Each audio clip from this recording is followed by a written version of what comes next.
Doing today? Feel good to be at church. You guys look amazing. So glad that you are here. I want to welcome you. No matter where you have found yourself today on this journey of life, we want to welcome you to City Line. We think this is a great opportunity for you today. We don't think it's by chance that God has you here. We think there's a purpose behind you being here. And so if you're new, you're hanging out for the first time, welcome.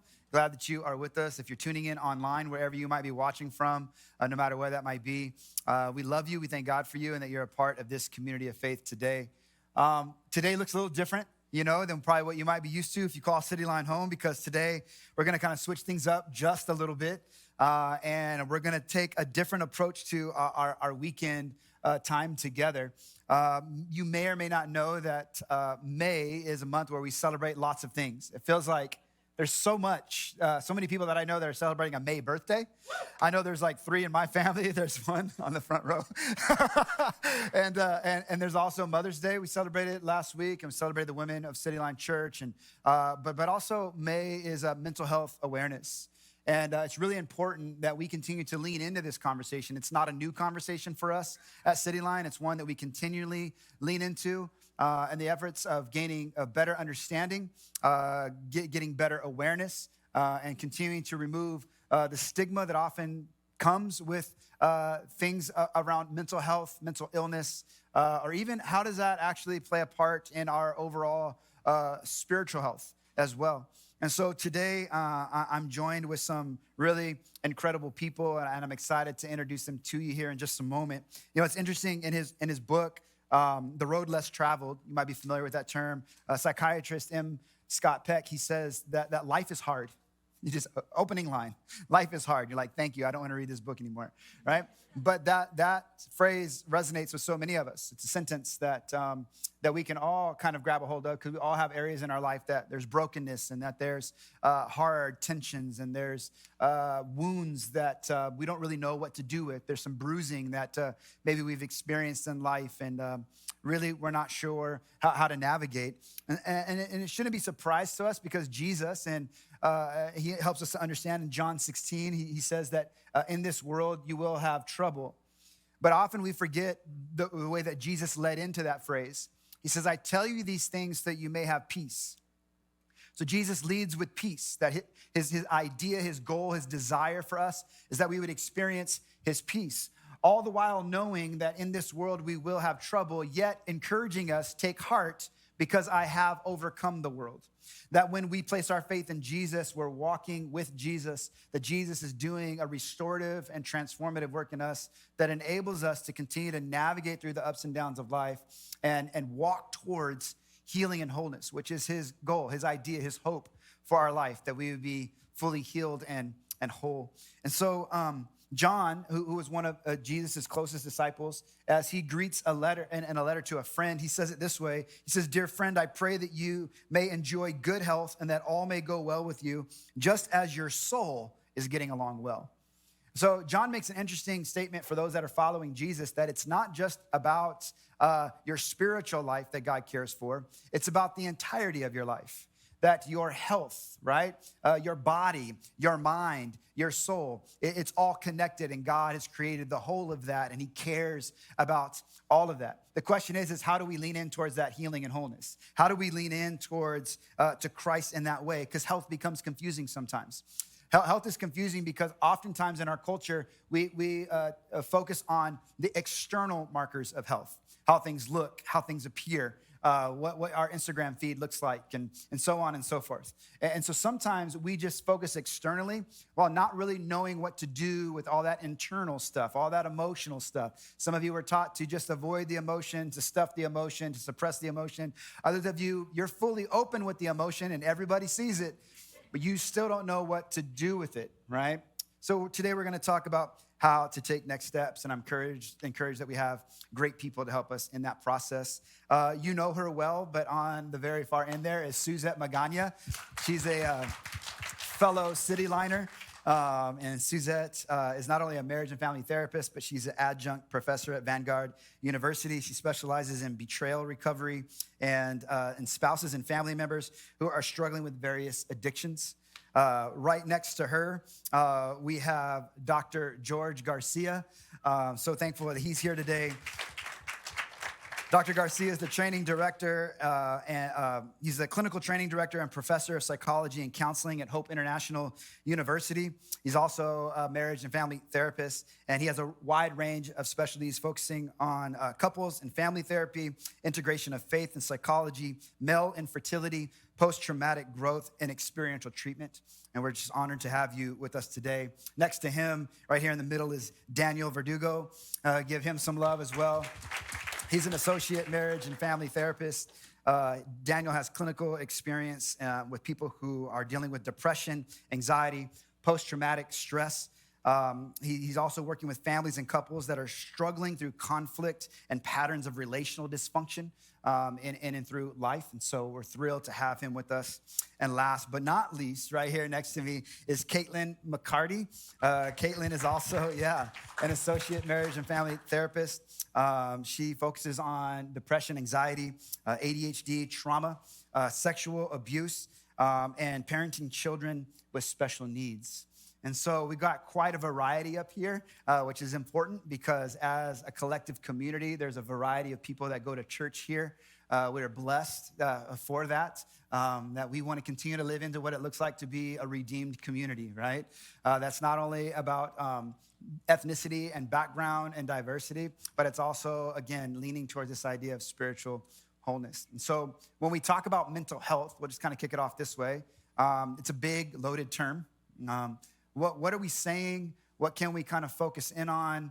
What direction can we take as we kind of head out the gate today? Anybody would like to jump in with that? Mental health. It's a loaded term. Right here. Okay. It's a loaded term that gets more loaded every day in beautiful ways, in stressful ways for therapists. So I think because mental health is something that's being talked about so much in our culture, we have a lot more information than we used to, and we have a lot of misconceptions building too. I think it's important to differentiate between mental health and mental illness.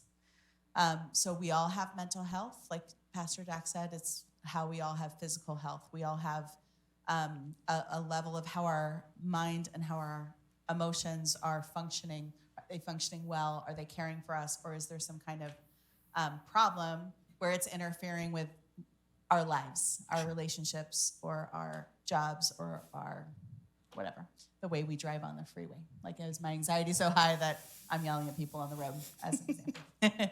So I think that's good. I think as therapists, we diagnose kind of levels of mental health, or mental illness. And so I think it's important to know too that all of us experience depressed moods or anxious moods.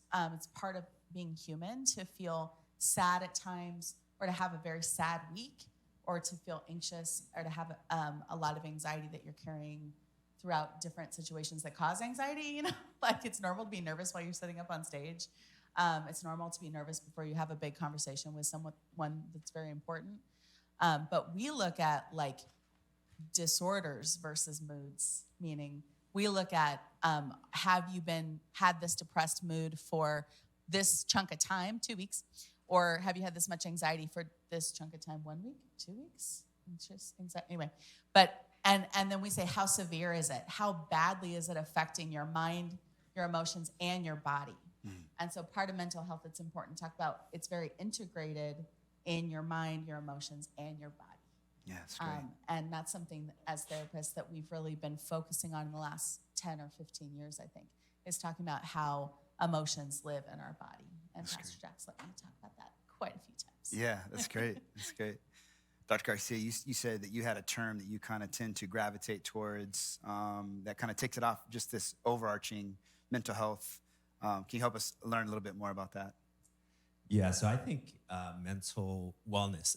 So mental illness, I think, is part of the conversation, right? When we're talking about some of these disorders and how long are the intensity and the severity, is it starting to impact other parts of your life, school, work, relationships. But I think the other part of that conversation is also mental wellness. So how well are we operating? How well are we relating? How well are we creating? And I think that's equally as important. And there's no place in our life that mental wellness and mental illness sometimes, no part in our life that those two things don't touch or don't influence. And so looking at both of those things with all of my clients, with all of our students that come through, how are we operating? How good is our mental wellness? Yeah. I love that term, mental wellness. It's this idea of it's all connecting. That's what we mean by integration, when we're integrating these things together. That oftentimes we can tend to want to live our lives in very separate, compartmentalized ways. And I think, we've tried to introduce that term, integration here, understanding the mind, the body, the soul. God, he cares about all those things. But can we talk about that a little bit? Like more so, like what are you guys saying? Is that hold true, not just for people in the church, but even people outside of the church? This wanting to kind of compartmentalize versus seeing it as, no, I'm this whole person that I can bring the whole of me to God. It's not separate spiritually and emotionally and mentally. It's the whole. Yeah. I just want to say real quick too. Can we give some love to Pastor and Suzette for even talking mental health in church? Just because I want to make sure I want to point that out every time, because this is a powerful thing. Talking about faith and talking about mental health, physical health, it all ties in. To be able to have a church community that has conversations like this. Prayer is powerful. We talk about that. Pastor, you shared messages about the power it can have, and it does have. Mm-hmm. But to also come together in community, come together to be able to learn how to do these conversations with your family, with your friends, maybe even people at work.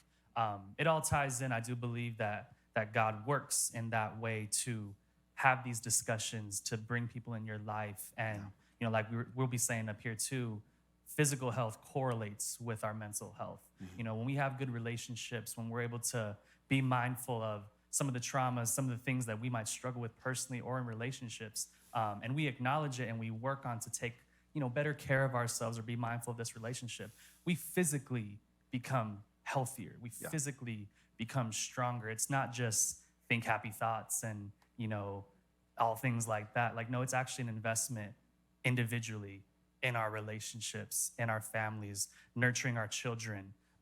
It's a beautiful thing that this conversation and this work ties in, which is what me and my colleagues love to do, is to just have that conversation, and to be able to have it in a church setting is extra special because God is present. He's always present, but being able to incorporate it all is a beautiful thing, just to be able to do that. That's great. Absolutely. Thank you so much for sharing that, Daniel. I appreciate it. Suzette? I have 1,000 things to say about integration, so I'm really gonna, let me look at the clock. Okay. Garrison, wink at me when it's too much, okay? Garrison will tell me. All right. Well, so Kaitlyn and I meet every week, and we've been really obsessed with a specific theory that really looks at integration. And I'm really bad at paraphrasing this theory, but the idea, it's called internal family systems. And the idea is that we have a whole self. We have who we really are, who God created us to be, and that's the boss of our personality. Yeah. Okay, Kaitlyn, interrupt me with, okay. And then we have these other parts of us that kind of break off when we're in big pain, when we have big trauma, when we're dealing with something, and there's parts of us that sometimes get shut away. There's parts of us that sometimes protect by trying to convince us that there's only one way to think about something or there's only one way to live. And there's parts of us that try to put out fires. And that's where like addiction can come in. So if I'm feeling so much anxiety, if I have parts that are acting at each other a lot, then I'll have a firefighter part that comes in and tries to douse out the fire. And that can be done with like addiction or something that makes you kind of kill pain, sure. So it's an interesting theory on the idea of integration, because if integration is that we live with a whole mind and whole heart, that we know that all of us is loved by God. We know that all of us can connect with him at any time, that we are invited to ask God to show us his glory all the time, and that his love for us will never change. That's his love for all of us, our mind, body, soul, our self and all the parts, And so to work those parts back in together to kind of get them to be in relationship with each other, to get us to be aware of that, how we react at times, is part of integration. Mm-hmm. For me to accept that what I do when I'm feeling shame is still loved by God, even what I do when I'm up here at church talking about Jesus. You know, both of those are me. And he loves both of those equally. Does that make sense? Yeah. No, I love that. I think you did a good job with that. Yeah. So I would say that for the people in the room, they probably would agree, and I know you guys agree, that over the last, say, like 5 to 10 years, but maybe even more specifically over the last, say, 3 to 4 years, it feels like mental health is something that is being more broadly spoken of, at least terms and terminology, and then you add into that, we're in a digital age where anything is accessible by Google or WebMD, or now we have TikTok and Instagram. And there's all these kind of psychological phrases, phrases that are tied to mental health that everybody's kind of picking up on. And I think there's a couple of things that are happening with that. Sometimes you gravitate towards something trying to find out, like, hey, what is this thing that I'm feeling or experiencing? And sometimes, depending on the information you're getting from TikTok, I mean, you might come up with a diagnosis that doesn't even exist. You know what I'm saying? It's like, it's not even a real thing, but because TikTok said it is, well, I must have that. And then in addition to that, there's this idea of, because I am feeling a certain way and I'm trying to connect with those emotions, in an effort to feel heard or accepted or understood, I need to grab one of these phrases and say, this is me, right? And I think either way can lead us down a wrong path. Can you help us better understand what's happening with that and how to take better steps towards identifying and processing what we're experiencing and feeling? I think there's probably more to say on this, and maybe you guys could chime in. But one thing I wanted to say is that I actually really appreciate the way, especially like the teenagers and, some of the people who are more on TikTok. I have 2 teenagers myself, right? I see the reels later on Instagram, whatever, however that goes. But yeah, we're always late to the game. right, I'm Yeah, totally so, late to the yeah. game. And I'm learning all the lingo. Like, they only text me 3 letters and I decipher what those are and figure out what's going on. What I love is the way they are beginning to put this language out there, the way they are beginning to expand. Who do we include? Who do we need to understand? Who needs a voice here? What are some things we don't understand? I love that. Yeah. And I feel like it's then my privilege as an adult, our privilege as the church, to say, could we expand our own understanding of it with the wisdom that we hold in Christ and with our years on us, to say, let's fill in like the meat behind that. That's good. Let's invite you to something you brought on the surface and maybe only understand the 3 bullet points that came under it. Could I invite you into bigger conversation? And could I invite myself in to bigger conversation related to what's coming up? And kind of hold it in a new way, something that's a little deeper, more invitational, and maybe more lined up with how God might be moving. That's excellent. Yeah, thank you so much for that. Anybody else have any other thoughts on that? Quick take on. Just to add, I 100% agree, because the element of conversation in relationships with our children, with our spouses, that's something that we'll never not be doing in some way. And being able to utilize social media, TikTok, and all this what we call psychoeducation that can come from it, it is valuable, it is useful, but it's also important to, if this is brought up in your child's phone or, conversations at school, to be able to have the nurture and the foundation at home or in the relationship you have with them to talk about it. Like, what is panic attack? What is trauma? What does it look like, when we experience, ABC situation in school? I think that's a beautiful thing that, I try to do in my work. My colleagues, I think they do with theirs as well, their clients, to be able to help parents, say, for instance, just navigate what a child's experience might be in this digital age that we have with, so much information and so much, that comes from TikTok and the reels. This wasn't always the case. And sometimes we could feel a little confused and in our own position of like, I don't know how to handle this. I don't know how to maneuver this. But that presence of a parent, an aunt, whatever it may be, to be able to sit there and listen. If the child or whoever needs some feedback or some advice, or just to hold space with all the information that can be overwhelming, it just fosters a closeness. It fosters a strengthening in the relationship to maneuver challenges and all the data that's given to us on a daily basis, because it alone itself can be overwhelming. And so to be able to slow it down and understand your culture and your family or the relationship you have, having those conversations, I think it's just so important, so necessary, just to keep that in mind. That's great. That's great. We've used a couple terms already that are kind of popping up. We've said the words anxiety. We've said, I think we've talked about depression, things like that. So those are common terms. There's also statistics that actually support the realities that that anxiety and depression are some of the top things that people are processing and dealing with. Can you speak to anxiety and depression, and what does that mean to be navigating that as someone who's following Jesus? I think sometimes what happens is, depending on our family of origin, maybe depending on our ethnicity, and that dynamic that plays a part in that. But then even for some of us who are just following Jesus, we've got all kinds of understandings and ways that we're supposed to navigate anxiety and depression. Again, can you guys just speak into that, give us some clarity on taking next steps and how we are processing that as we are trusting in Jesus? I think what comes up for me, and Suzette kind of mentioned it earlier, that anxiety and depression specifically are really just normal parts of being human. Everybody's going to experience it. If I'm honest, I'm depressed a little bit today after watching the Lakers game last night. Yeah. So it's going to be normal experiences that we have throughout our day. I'm already highly anxious about tomorrow's game.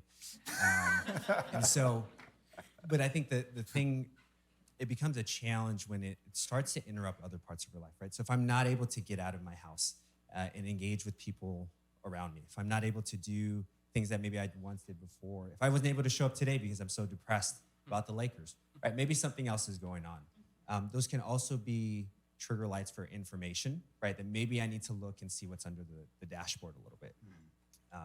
But just normal parts of life, right? Things that we can use as information, things that we can use to connect with other people. So I don't think by any means have to be alienated or demonized in any way. Just kind of made normal. Everybody's going to experience it. Yeah, that's great. That's great. Thank you for sharing that. I think throughout our lifetime, especially, like I said, as of recent, we also hear lots of words that you hear people going to or grabbing to try to describe things. I think some of the more popular words that we're hearing are words like trauma, or like triggered, or I got some triggers. Can you give us a better explanation of trauma or trigger? Or I know people utilize PTSD a lot, even in reference to themselves, and maybe that might not always be true, but it's a go-to phrase. So there's like these kind of a lot of catchphrases that we end up with. What are we saying when actually, what is the better idea or understanding of those phrases?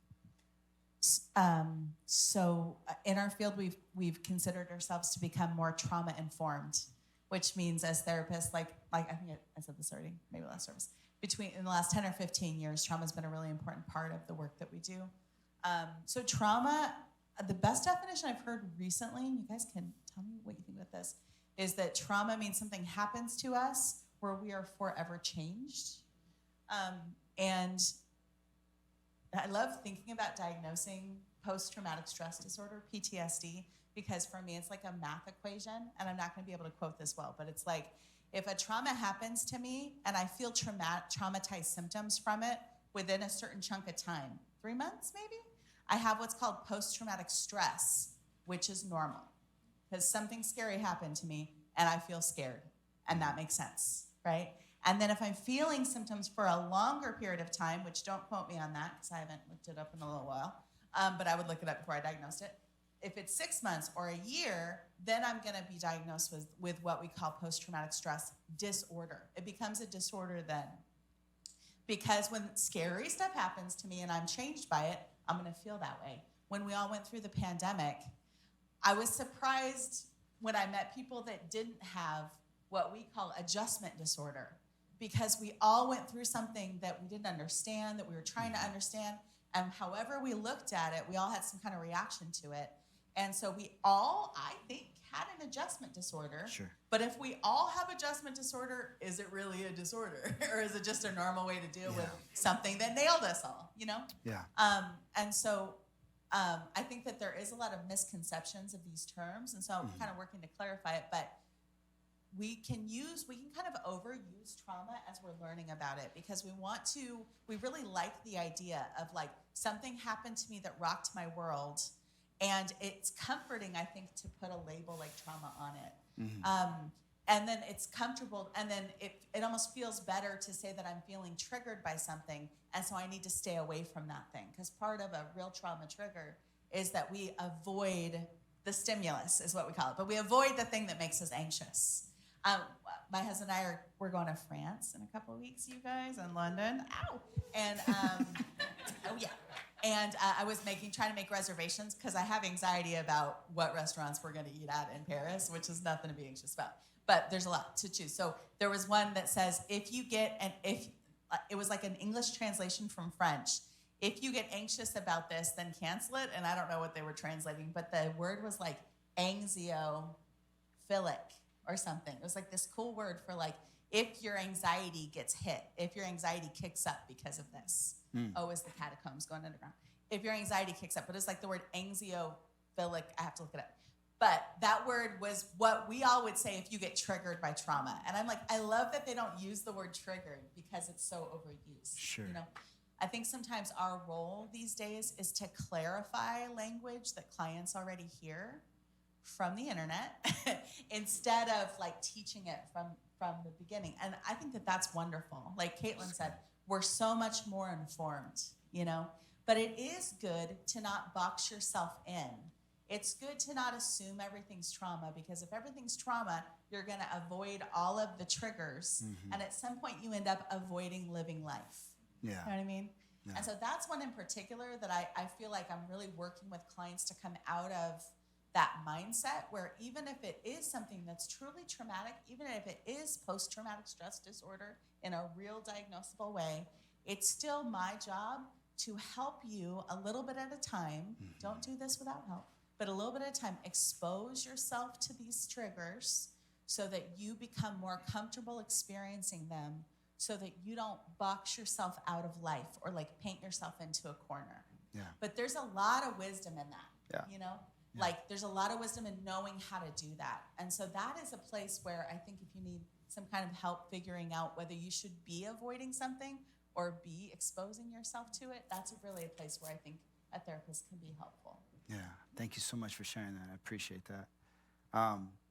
Just hearing you talk about like the effects of life in general, I think this is something that always has existed. But I want to talk about the idea of loneliness. There might be people in the room today that for lots of different reasons, they walked in the building today, there's a room full of people, but they might be feeling like one of the most lonely people on the planet. I think, what we've experienced in our society over the last few years have probably intensified a lot of that loneliness. So how do we speak into that? How do we encourage people, but also help them towards the next step as they're struggling with these lonely times? I'll be the first to acknowledge even my own. I mentioned this in the first service, but I've been in a room full of people, even at church too, and I've felt lonely. I've had my own personal struggles. I'll put a smile on. You'll have no idea what I'm going through, but I'm still feeling that deep hit of loneliness or whatever. You know, maybe during certain times of the year, the emotions are a little bit heavier. Maybe you're reminded of a family member, an event that's tied in with a certain time of the year.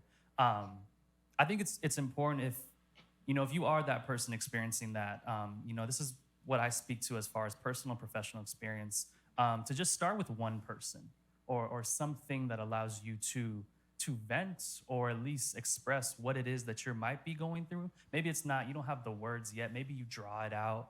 Maybe you just move your body in some form. But I always feel like it's good to start looking at who's in your corner, even who you want in your corner. A lot of times, even church, we look at our pastors, we look at people in our communities.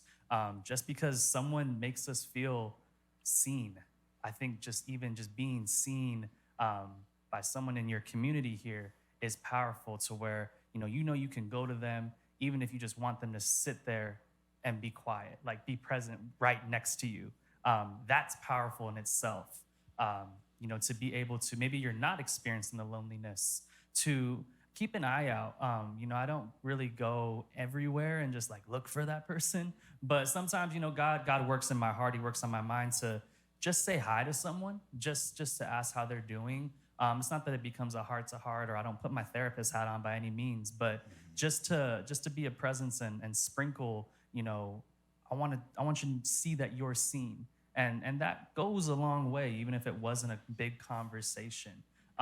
Those little acts of kindness, those acts of being seen and showing someone that you're there, I see you, that fosters a relationship that goes so much deeper than just, they said hi to me. So it means a lot as far as what I try to, work with clients, work with kiddos, even couples, to be able to slow down, and maybe they think all is good in their marriage.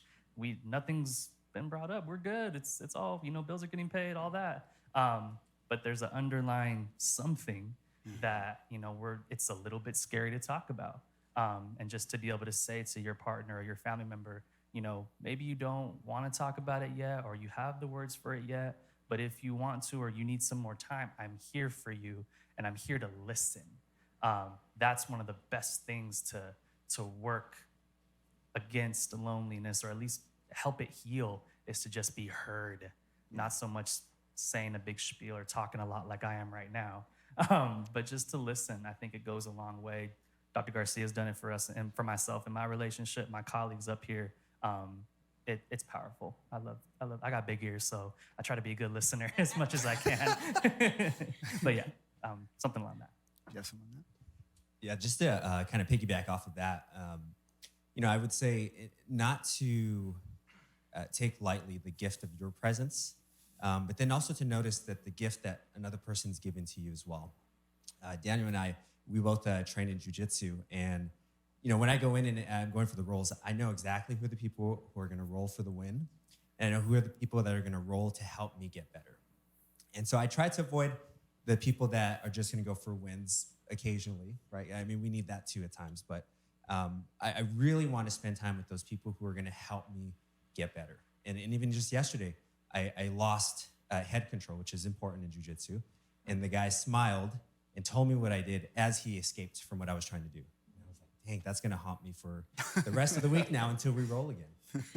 But not everybody's going to do that, right? And so being able to notice when we're being gifted with somebody's presence, somebody who's willing to listen, somebody who has big ears and is willing to give them to you.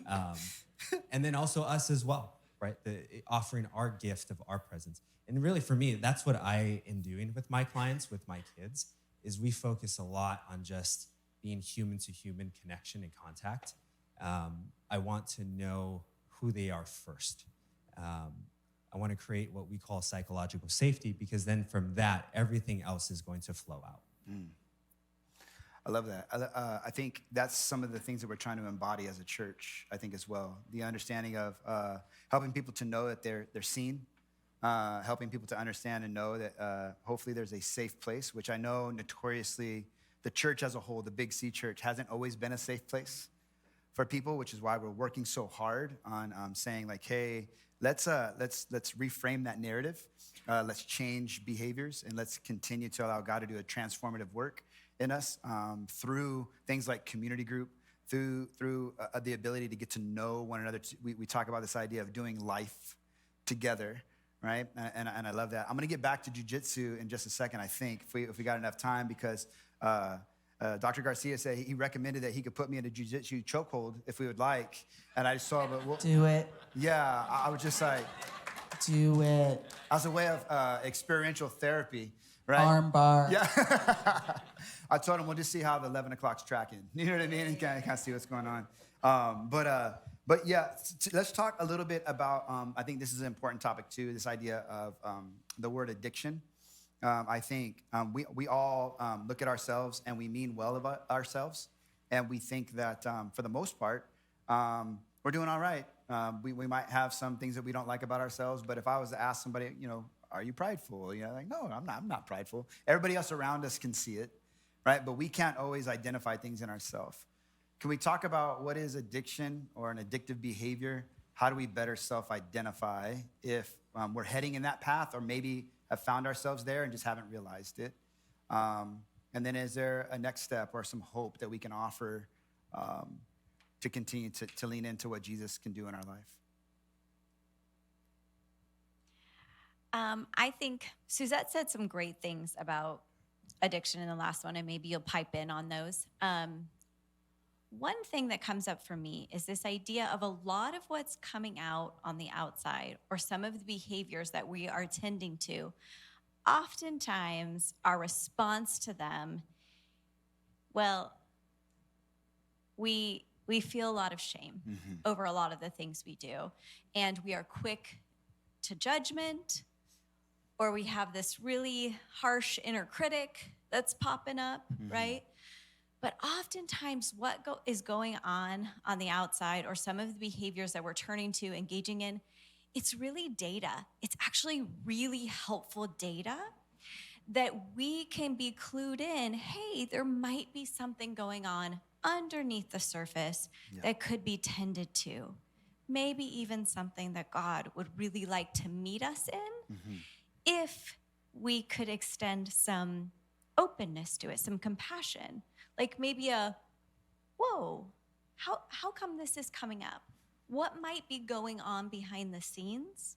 Is there anybody I would feel safe enough to let in on this? Maybe somebody who I have experienced as safe and non-judgmental. Maybe I could begin to explore why this keeps popping up.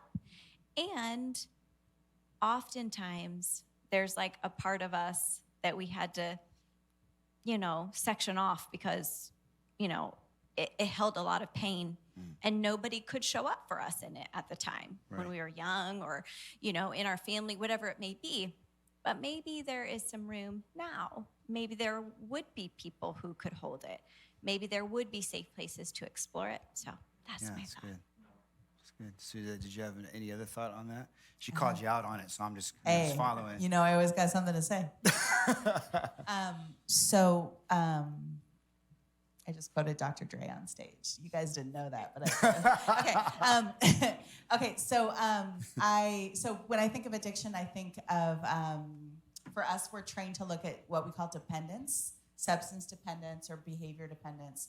Basically means that we see tolerance and withdrawal in our behavior. So I'm going to use drinking as an example. I'm not anti-alcohol. I'm not pro-alcohol. I'm good. I feel settled. I'm going to use this as an example with your permission. Is that okay? Yeah. So alcohol, so if I am drinking every day and I take a break, let's say I go, I'm really having like 3 drinks a day and something's happening for me. If I decide to take a week off from that drinking and I stop and I feel it, like my body misses it, my emotions miss it, like it was really killing that anxiety, and now I'm feeling anxious and I'm wanting to reach for it. That's an example of withdrawal. I'm experiencing a withdrawal from the alcohol. Does that make sense?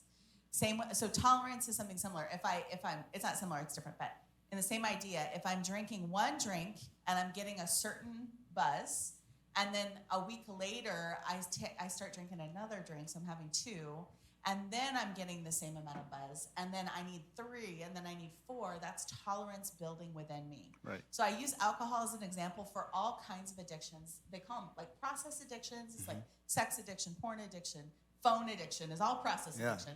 And so the idea is, how much am I using something to kill some kind of pain or make me feel calmer? How much, if I'm away from that thing, do I feel a sense of like longing or anxiety? I have to grab at it. That's my example of longing. And how much, that's it.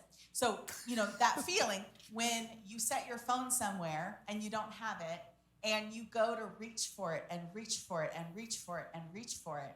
That's an example of what I'm talking about. And it's important to see in our lives, not from a shame perspective, because when we really don't allow shame to run the conversation around addiction, and it's going to be part of it, but when we don't let it run the conversation, then we can really take a look at our behaviors, like Kaitlyn is saying, and give ourselves permission to evaluate what's happening underneath these behaviors. What do we need instead?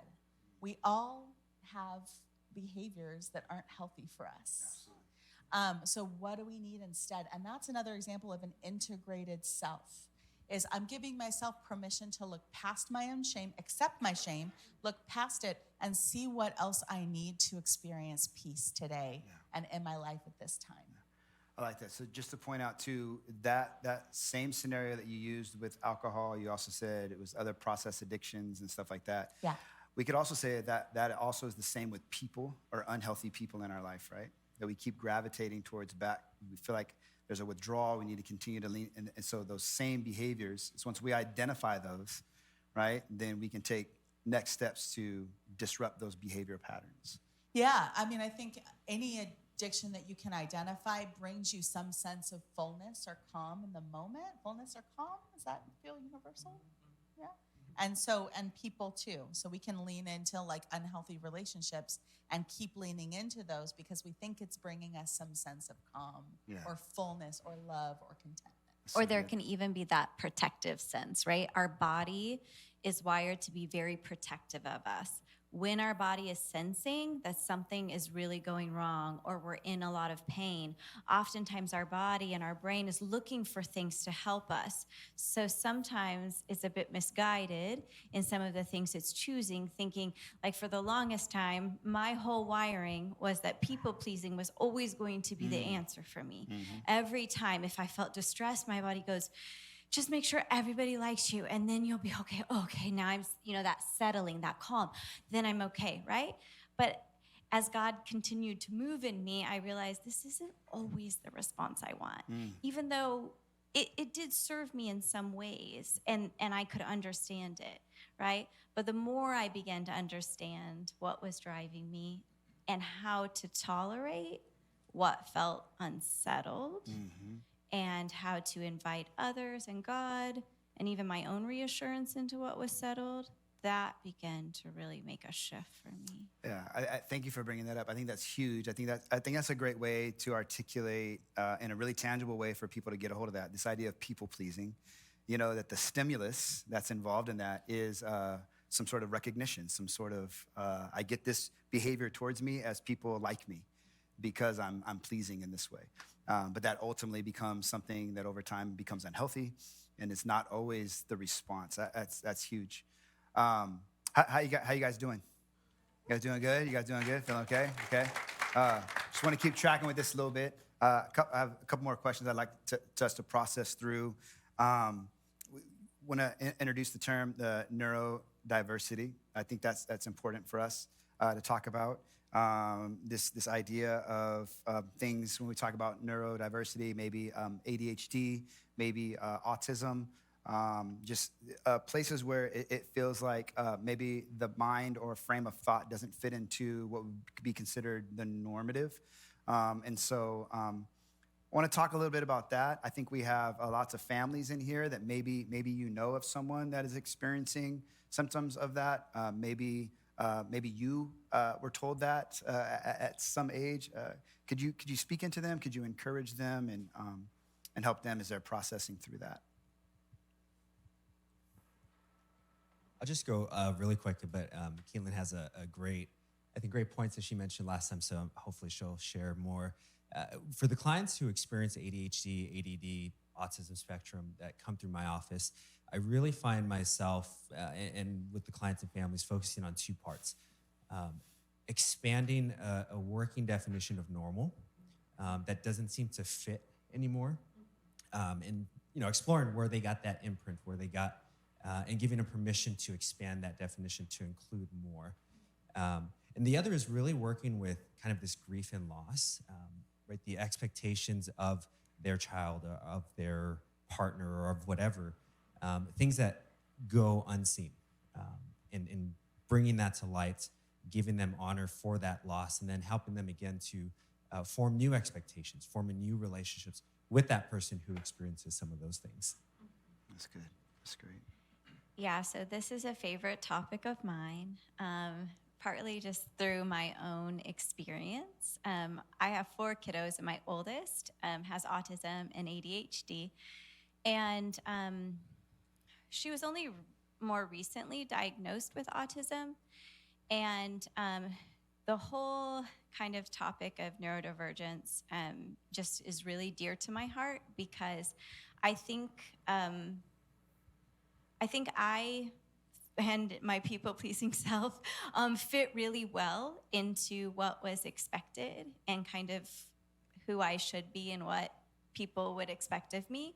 And it was really tricky to have somebody in my life who I noticed wasn't fitting and really didn't match some of the expectations that others had of her, and how hurtful that was for her, but also that in a lot of ways, I didn't know how to partner with her. I didn't have the right frameworks. And so really nobody has taught me more in my life than this kiddo that's super different from me, but is also, I think one of the things I always saw was some of the ways she embodied the things of God more than some of the other people, even people who, I don't know, kind of held out expectations of her in some harmful ways. But in this journey, I've actually really appreciated like taking a dive into neurodivergence and beginning to understand that not everybody is wired the same. And there's so much beauty in that.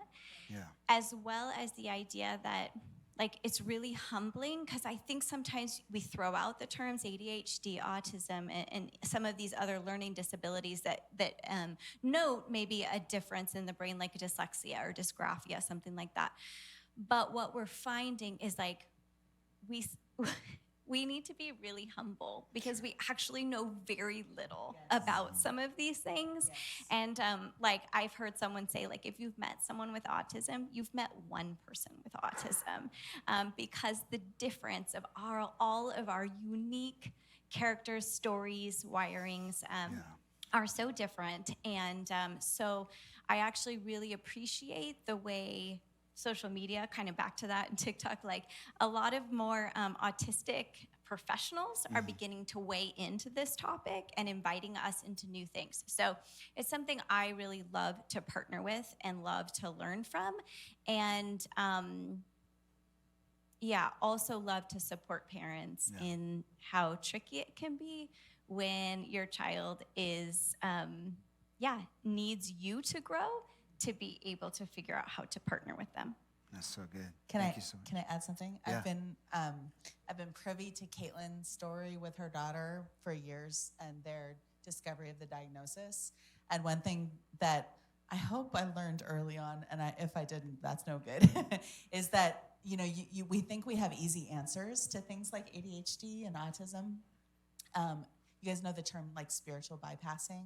Like it's easy for us to go, oh, God's got a plan. It's going to be fine. You're going to be all right. And we talk about that a lot with grief. But one thing I found in particular with clients of mine, friends of mine, and with my dear friend Kaitlyn, as she's gone through this, is anytime I would like kind of go, well, maybe have you considered? And Kaitlyn goes, we've tried that. We've tried this. We've tried that. We've tried this. She has worked tirelessly like a full-time job for her daughter all of these years.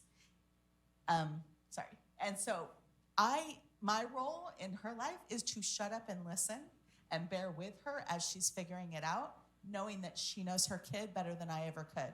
And I'm not her therapist, but if I was, clients of mine that have with kids with special needs, what I've learned is that I need to shut up and listen, because unless I'm an expert in this particular thing, which I don't know if any of us are right now, to be honest, the only thing I can do is bear with you as you fight for your kid.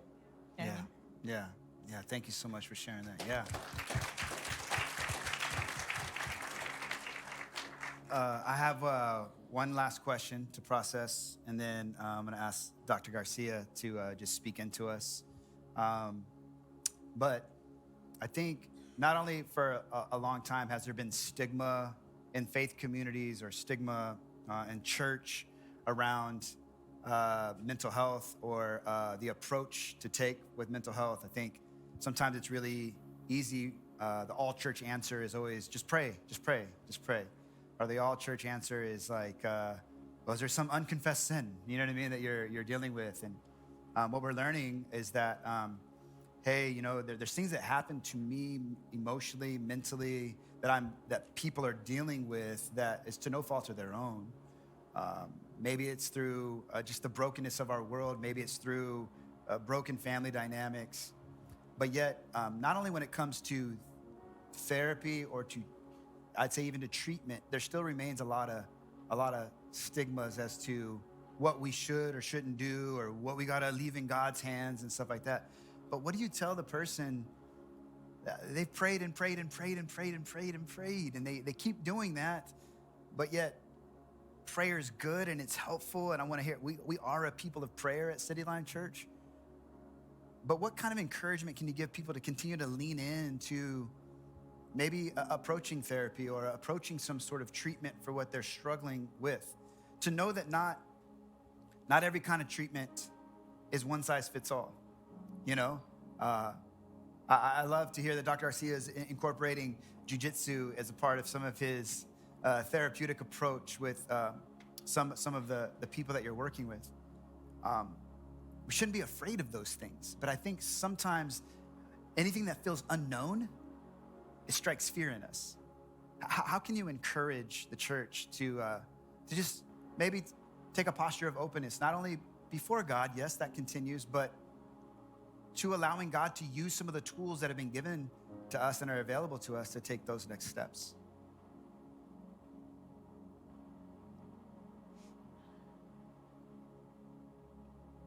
Anybody?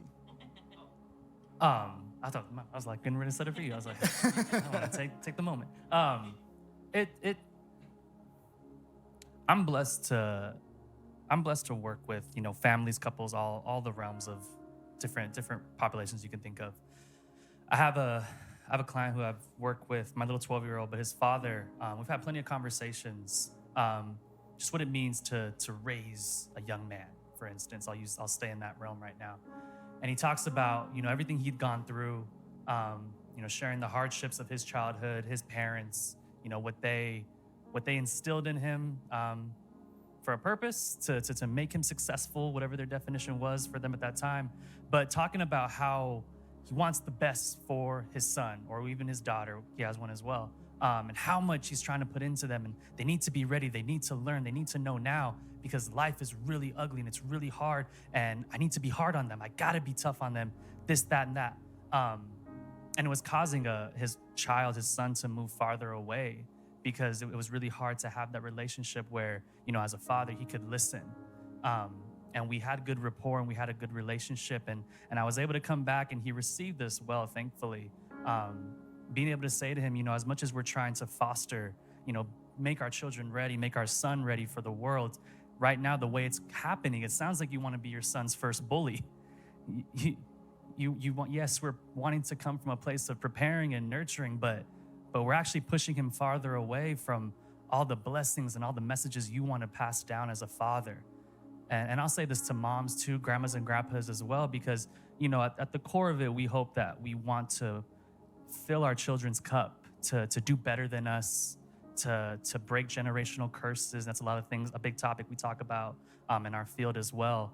But to be able to recognize that, like my colleagues have been saying up here, and I think it's so powerful, to be able to listen. My favorite word in the dictionary is compassion.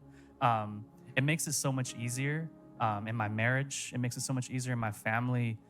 If I don't know much of something, at least I can be compassionate to listen and to learn. And I think even just on the subject of being men, I'll stay with that realm just for that father. He was high alert to get him ready, because life really kicked him in the rear in a lot of areas.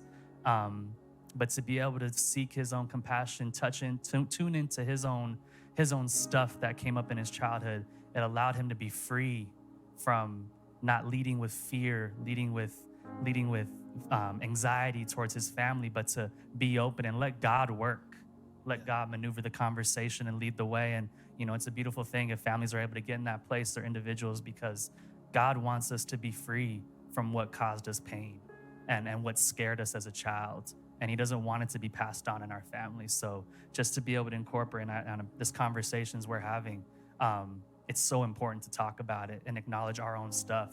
So that way we're aware of all the monsters under our bed and they don't hijack us the rest of our lives. So just kind of sum it up like that. Thank you for that. I've asked Dr. Garcia, as we get ready to close our time together today, I want to spend a moment in prayer over the church, and I want us to sing in response to God. But I asked Dr. Garcia if you had a minute to speak into the church, just a word of encouragement. If there's one thing that they could take away from today, which I hope you'll take more than one, but there's one thing that you could take away, what would that be? And so, Dr. Garcia. Yeah, so I think kind of going off of that, one of the biggest questions that I get from potential new clients, people coming in, is how do I explain this to my kids? How do I deal with how people are going to view me? Right? People are going to think that my life is in shambles, wheels are coming off the bus, we're going straight for a cliff. And I'll stop and tell them, no, that's not what this is about.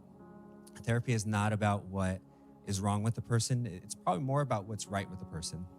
I think it's about everything that's right with the person, that they would want to come into a place, explore the intimate parts of their life, look at the things that aren't working so well, look at the things that are working, and then offloading the things that aren't. And that's something that we all deserve. That's something that you all deserve. And I think that's something that God wants, because the better us that shows up in the world, the better the world's going to be. Yeah. And so just a really important conversation. Appreciate Pastor for having us all here. And you know, this is a reciprocal process. We're better people after this discussion, even though we're up on this side of the conversation. So at the end of the day, is something that we all deserve, something that you deserve. The better you that shows up, the better the world's going to be. Yeah. Can you give these guys some love for being here today?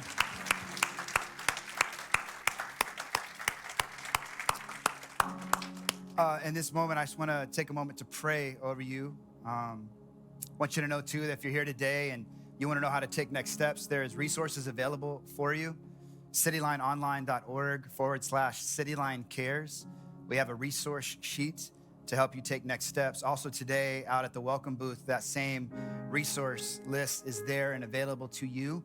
We'd love for you to have a hard copy so you know how to take some next steps. But let's just bow our heads, sit in this moment. We're going to prepare to respond to God through song, but I just want to pray over us in this moment. God, thank you. Thank you for this day. Thank you, God, that there's a reason why you had us at church today. God, thank you for how you're speaking into our hearts today. And God, I pray in the name of Jesus that those that are in this building right now would experience your nearness, God, that you are a God who is with us. You're not a God who is far and distant and doesn't care. Instead, you are a God that comes close. Your word says you're close to the brokenhearted. You're close to the lonely. You're close. You're as close as the very air that we breathe. So, Father, as we take in all of your love today, as we receive all of your grace and compassion, God, would you continue to do a work in our hearts and in our minds? God, that just helps us to lean into you and what you have invited us to. That you have more in store for our life, that healing and wholeness is available, that restoration is available, that hope is available because of the power of Jesus Christ, what you've done on the cross, because of the empty tomb. Jesus, we can be different in our lives. And so, Father, we open to you today. We surrender our hearts, God, our whole self. We hold nothing back, God. We give it all to you, and we thank you in advance for how you're working in us and through us. The work that has begun in us, God, you are faithful to complete it. So we thank you, God, for what you are doing today. We give you glory and praise and honor in Jesus' name.